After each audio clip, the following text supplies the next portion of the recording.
Сайн байцгаана уу? Та бүхэндээ өнөөдөр Солонгосын Coupa буюу хоол захиалгын аппликейшнээс хэрхэн хоол захиалгах талаар заавар бичлэг хүргэж байна.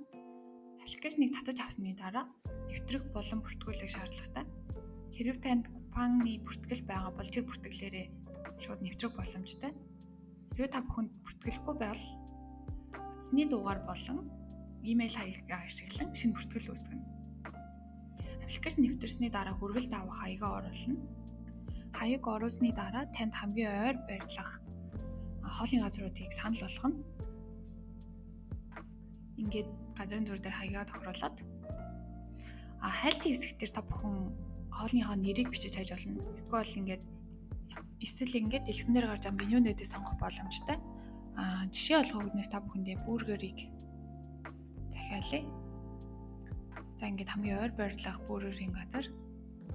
Тэнгүүдээ энэ хэсэг нь болохоор хамгийн доод нь 14,000 вонноос дээш үнийн дүнтэй хоол захиалах боломжтой.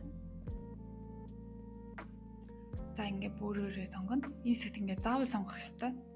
Тийм болохоор энийг ингээд сонгоод чек хийгээд явчихна.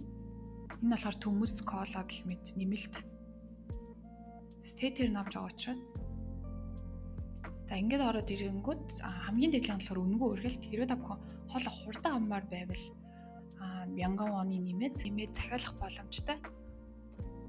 За дараагийн хэсэг нь болохоор төлбөр тооцооны хэсэг байгаа. Та бүхэн карттай бол карт олбоно. Хэрвээ карт байхгүй бол данс руу шилжүүлэх хийж болно. За тэгээд эдрийн ингээд нэг удаагийн савх зэрэг авах бол энийг ингээд зөвлөд.